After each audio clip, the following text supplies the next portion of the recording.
What's up, YouTube, and welcome back to another video of Chef Michelle's Life Plus 8.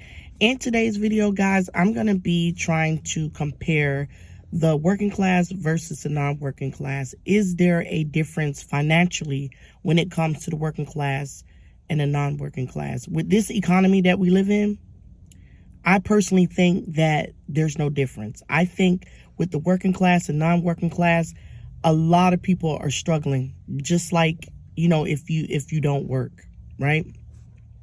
And the reason why I came up with this, topic is because, number one, like, I'm for sure you already heard about the food stamp program is ending in the U.S. They've already started with a couple of counties inside of Atlanta, which is my hometown. And I'll just put it out there because I have to say this every time. I do not live in the U.S. Atlanta is my hometown, but I currently live in Canada, right? But I still stay up to date with things that are going on in my hometown. And I heard that they're cutting the food stamp program. And they already started in Cobb County and Gwinnett County and some other county as well. And so I was reading a lot of articles. I was reading, the comments. And there are a lot of people in the comments that are happy that the food stamp program has stopped. Because, again, like, people feel like a lot of people are abusing the system, which very well may be true. But there are really people out there that need the food stamps. And that's the reason why I said, is there a difference between the working class and non-working class? Now, in the States, I don't know if you could work and still receive food stamps. But here in Canada, we don't have food stamps, but we have welfare or, assistance or whatever. We don't call it welfare, but we call it assistance, right? Ontario Works. And Ontario Works do allow you to work, as well as you'll be able to collect a certain amount of money each month. Like, they'll still help you. But if you're not working, it's a whole difference, of course. But yeah, so basically, I feel like this, and this is my personal opinion, I don't think they should cut the food stamp program. And it's because I feel like there are people that really, really need the food stamps, especially if there is like a program where you could work and collect the food stamps. I feel bad for the people who, if there is a program like that, which y'all got to leave in the comments below, do they allow you to work and receive food stamps at the same time? I don't know. If that's the case, I feel bad for people who are being cut, right? Now, if you're just like using the system and you just want to, get food stamps, then that's a whole different story. But that's why I personally feel like they shouldn't cut the food stamp program, right? So anyway, guys, when I looked at the working class people who get up every single day, they go to their 9 to 5, they work very hard, and they're getting paid minimum wage. Some people are getting they're not getting full-time hours. They're doing part-time because these employers, they can't give people full-time hours, right? So people are getting part-time hours and they're struggling. They're also getting full-time hours and they're still struggling. There's people out there that's working 1 and 2 and 3 jobs and they're still struggling. So this is why I said, is there a difference between the working class and the non-working class? In my opinion, I don't think it's a difference. I think that working class people are struggling just as well as if they weren't working at all, right? And that's a pretty messed up thing. It really is. Now, yes, there are people out here, they may be blessed enough where they're financially stable and this economy is not bothering them at all. Like, they're stable. Those people are blessed. But for the majority of people out here that are actually really struggling, I feel bad for those people, right? So when you have an individual that doesn't work and they're on assistance, right? And then you compare that non-working person to a working class person, they're both still struggling. And I just gave examples of it. The non-working class person is collecting government assistance, and then the working class person, they're working, but they're not collecting assistance, but they're both still struggling. They both struggle to buy grocery. They both struggle with paying the bills and things like that. And it's very, very difficult for individuals. And I just personally feel like no one should judge no matter what the situation is. The way that this economy is, no one should be judging. And I also feel like they should not be cutting, government programs, because there are people out there that really need it. They need that top up. If you're working and you barely could pay your bills and you barely could feed yourself, you barely could feed your children, food stamp program should be there to support those people who are out there working and who are really trying. Now, for the non-working class people, I don't work, guys. I've said this many times in some of my videos that I am on assistance, and I've never really, formally, spoke about it, but I will speak on it today. But there are a lot of times people don't work for reasons. And some of those reasons, it could vary. There could be many reasons why people don't work. People may not work because of a mental illness that they may be struggling with, and it just makes it very difficult for that person to work around people. Some people have anxiety issues and things like that. There are people that may lack skills. They may not be educated enough. And then people may say, well, go to school. But guys, when I tell y'all there's so many different topics I could talk about, like it's just unbelievable when it comes to how can you get on your feet. People say go out and get a job, but there's no jobs out there. I know that for a fact. This area that I live in here in Canada, I've lived here in this particular area for 5 years, guys. And guys, when I tell y'all, I love to get out and shop. I love to get out and sightsee or whatever.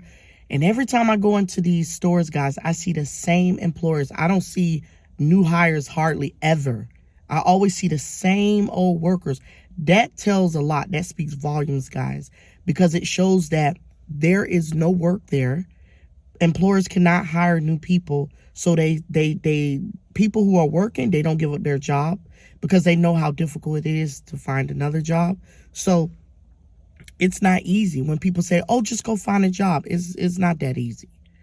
Also, the employment centers, these employment services that offer assistance, guys, I know for a fact that even though you're referred, like you may be referred to the employment services to find a job, guys, the employment services are booked and they're full as well.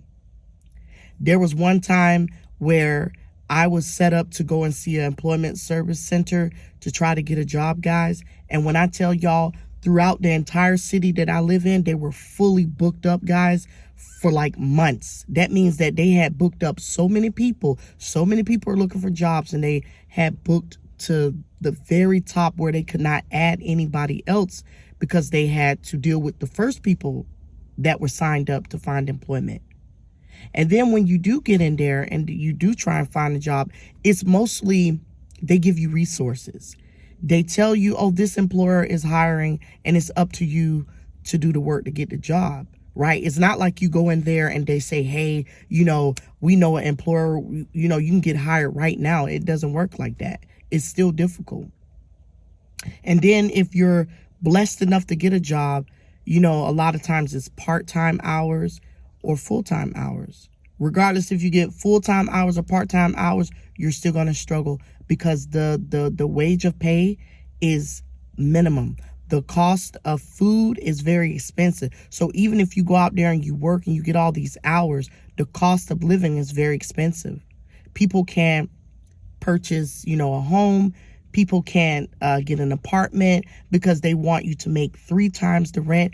They make it very difficult for a person to survive. They make it very, very difficult, for a person to even want to do anything with their life. Guys, it's just really crazy out here. And like I say, that's the reason why I want to do this video, because it's a lot. It's a lot. If you want to become financially stable, the world that we live in right now, they make it very, very difficult to become financially stable. I feel like it's a setup. And to be honest with y'all, that's the reason why I don't too much worry about When people are like, oh, go out there and get a job. I got friends that are struggling that work. I got friends that are struggling that been on their job for 10 years. They still can't buy a house. They're living in the projects. And they work a full-time job. I know a lady, she's a whole nurse. She lives in the projects with her kids, and she's been there for quite some time. She cannot buy a house. She can't move forward in life. I have two other friends. They're not nurses, but they're what they call PSWs. You know, they work with the elderly and things like that. They have been on their jobs for 10 plus years, and they can't buy a house. And they're both living in rough areas. They can't move forward in life. That speaks volume.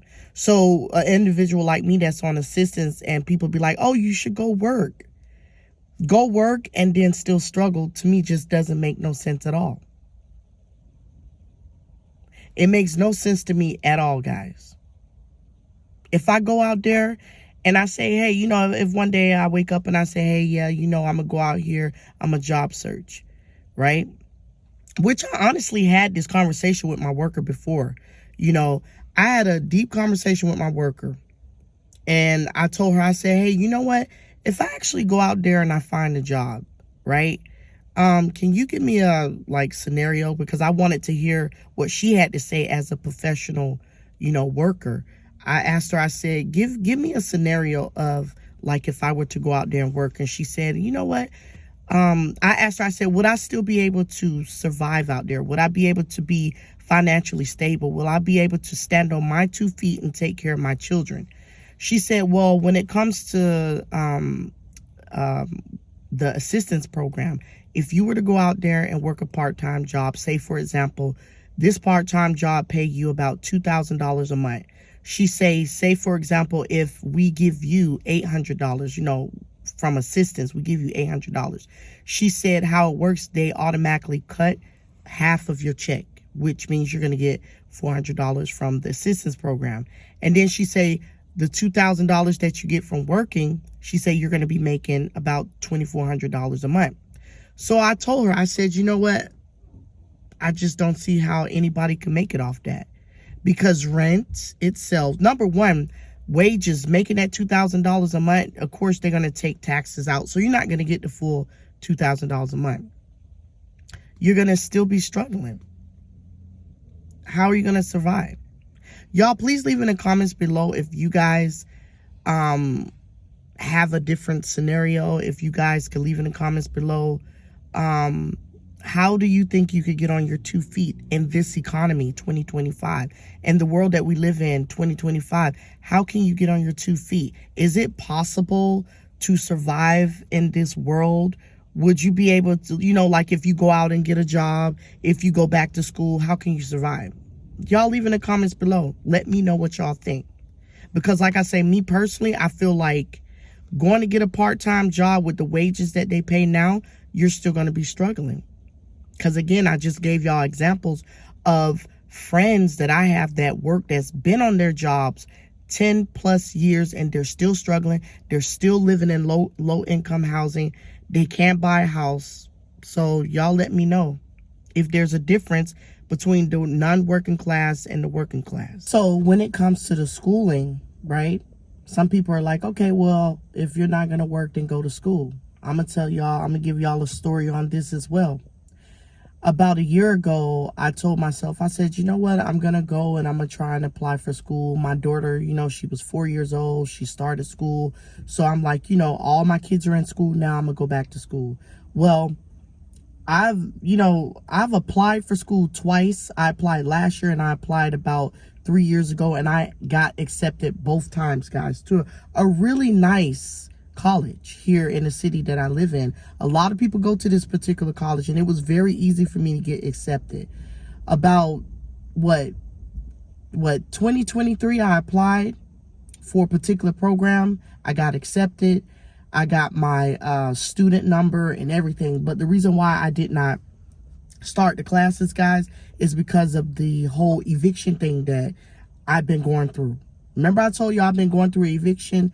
situation since 2023. Well, I applied for school right before I got an eviction notice. And when I got that eviction notice, I won't lie to y'all, it just threw me off. It threw me off because I'm like, well, I'm trying to go to school and I'm going through eviction. I don't know where I'm actually going to be living.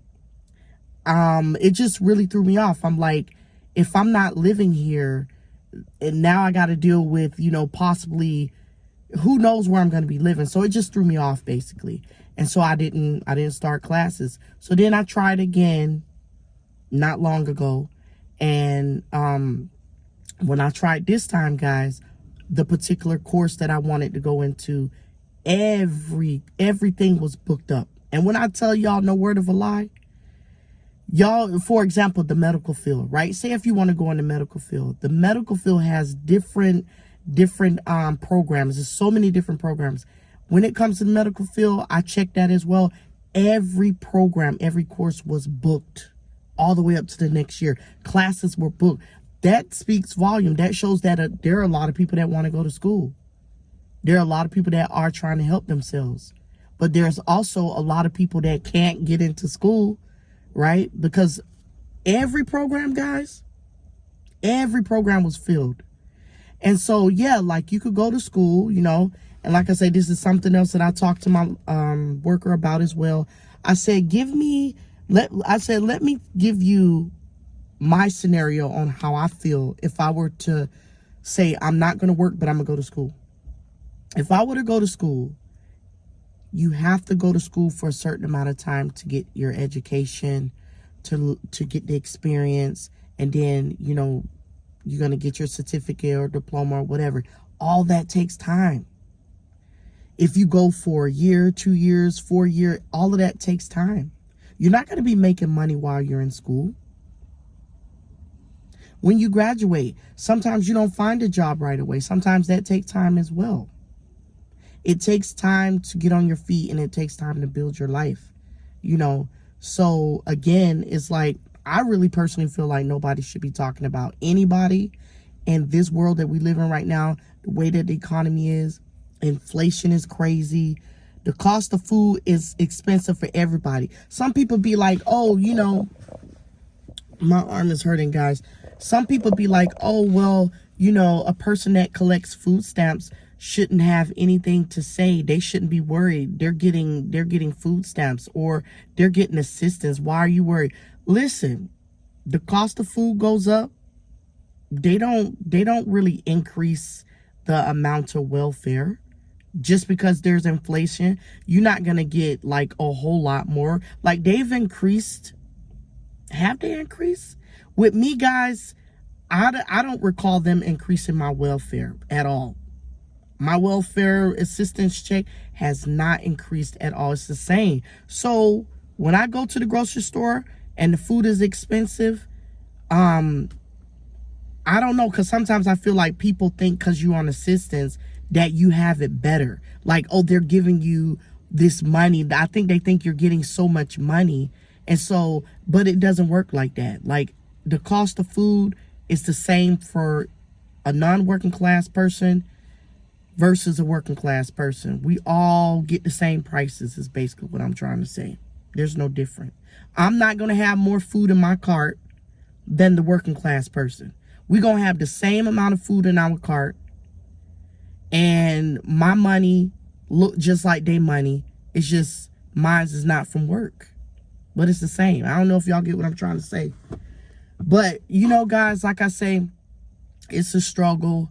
Y'all leave in the comments below what y'all think. I'm not going to make this video too long. Like I say, I just wanted to kind of see, was there a difference? I personally don't think it's a difference. I think everybody is going through the same thing. Everybody in the same boat. You know, I was even looking at a video about, I think it was over in the UK. It's like a worldwide thing over in the UK, guys. People are struggling as well. People are working so hard every single day, and they barely can pay their bills. They can't feed themselves. They can't feed their family. They're working 2 and 3 jobs. And so, like I say, when they talk about cutting off welfare, maybe they just should, instead of cutting welfare off, maybe they should just look at the program in a different way. Like, see who really, really needs the program. Like the working class people. Top them up when they need it, you know. Anyway, guys, as I'm talking to you guys, I'm enjoying this sun as well, guys. Y'all know here in Canada, we don't always get this nice sun. This vitamin D is very good for you. We don't get it often. So I'm enjoying this little bitty sun that we have. And I know it's going to go away soon because I heard we're supposed to get more snow soon. But yeah, hopefully you guys can leave in the comments below what y'all think. And yeah, I'll see y'all in the next video. Bye, guys.